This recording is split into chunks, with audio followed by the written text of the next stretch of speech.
শুক্রবারের বিশেষ আমল সমূহ জানতে চাই। শুক্রবারের প্রথম আমল হলো ভোরে ঘুম থেকে আগে আগে উঠা। দ্বিতীয় আমল হলো ফজরের নামাজ জামাতের সাথে পুরুষরা আদায় করা। কারণ নবী করিম সাল্লাল্লাহু আলাইহি সাল্লামের একটি হাদিস আছে, তিনি বলেছেন আফদালুস সালাওয়াত সালাতুল ফজর মাআল জামাআতি ইয়াউমাল জুমআহ। সবচেয়ে উত্তম নামাজ হলো, যত নামাজ আছে এর মধ্যে সবচেয়ে উত্তম নামাজ হলো জুমার দিনে ফজরের নামাজ পুরুষরা জামাতের সাথে আদায় করা। এটা হলো যত নামাজ আছে এর মধ্যে সবচেয়ে শ্রেষ্ঠ মর্যাদার নামাজ। তার জন্য জুমার দিনের দ্বিতীয় আমল হলো ফজরের নামাজ জুমার দিন আপনার মহল্লার মসজিদে জামাতের সাথে পুরুষ হিসেবে আদায় করা, মা বোনরা বাসায় আগে আগে আদায় করা।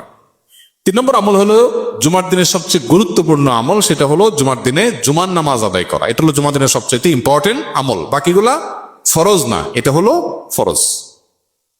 এরপরে আসুন 4 নম্বর আমল হলো যে আমলটা সবচেয়ে বেশি করা উচিত জুমার দিনে, সেটা হলো দুরূদ পাঠ করা। কারণ নবী সাল্লাল্লাহু আলাইহি সাল্লাম বলেছেন আকসিরু আলাইয়া মিনাস সালাতি মিন ইয়াউমিল জুমআতি ওয়া লাইলাতিল জুমআহ। তোমরা জুমার রাতে অর্থাৎ বৃহস্পতিবার দিবাগত রাতে এবং জুমার দিনে অর্থাৎ জুমার সারাদিন সূর্য ডোবার আগ পর্যন্ত শুক্রবারের এই পুরো সময় জুড়ে তোমরা বেশি বেশি দুরূদ পাঠ করো আমার প্রতি। তাহলে জুমার দিনের বেশি আমল করতে হবে যেটা পরিমাণে, সেটা হলো কি দুরূদ প্রেরণ নবী সাল্লাল্লাহু আলাইহি ওয়াসাল্লামের প্রতি। কয়টা আমল হলো? 4টা। এর পাশাপাশি 5 নম্বর আমল হলো জুমার দিনে আপনি গোসল করবেন, পরিচ্ছন্ন হবেন সুন্দর করে। এরপর আরেকটা আমল হলো আপনি উত্তম পোশাক পরিধান করবেন। আরেকটা আমল হলো আপনি সুগন্ধি ব্যবহার করবেন। আরেকটা আমল হলো মেসওয়াক করা জুমার দিনে, এটা উত্তম। এবং আরেকটা আমল হলো জুমার দিন আগে আগে মসজিদে আসা। এটা হলো সবচেয়ে ফজিলতপূর্ণ আমল জুমার দিনের, এটাতে সব সবচেয়ে বেশি। জুমার দিন মসজিদে আগে আগে, যে যত আগে আসে তার মর্যাদা আল্লাহর কাছে তত বেশি থাকে।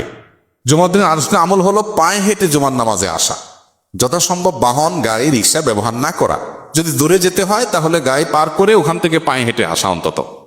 আর আরেকটা আমল হলো সূরা কাহফ তেলাওয়াত করা। জুমার দিন শুক্রবারে যদি কেউ সূরা কাহফ তেলাওয়াত করে, এটা কিয়ামতের দিন তার জন্য নূরের আলোর ভূমিকায় অবতীর্ণ হবে এবং দাজ্জালের ফিতনা থেকে আল্লাহ হেফাজত করবেন যারা সূরা কাহফ তেলাওয়াত করবেন। জুমার দিন আরেকটা আমল হলো সূর্য ডুবার আগে দোয়া করা। যে কোনো একটা সময় দোয়া কবুল হয়, তো বেশিরভাগ গবেষকদের মত হলো সেই সময়টা হলো আসরের পর থেকে নিয়ে সূর্য ডুবার আগ পর্যন্ত। এই টাইমটাতে দোয়াতে মাশগুল থাকা দরকার। যার যার জায়গায় আমরা আল্লাহর কাছে দোয়া মাশগুল হবো, দোয়া কবুল একটা গুরুত্বপূর্ণ সময়। আর অনেক আমল আছে, আল্লাহ আমাদেরকে আমলের তৌফিক দান করুন।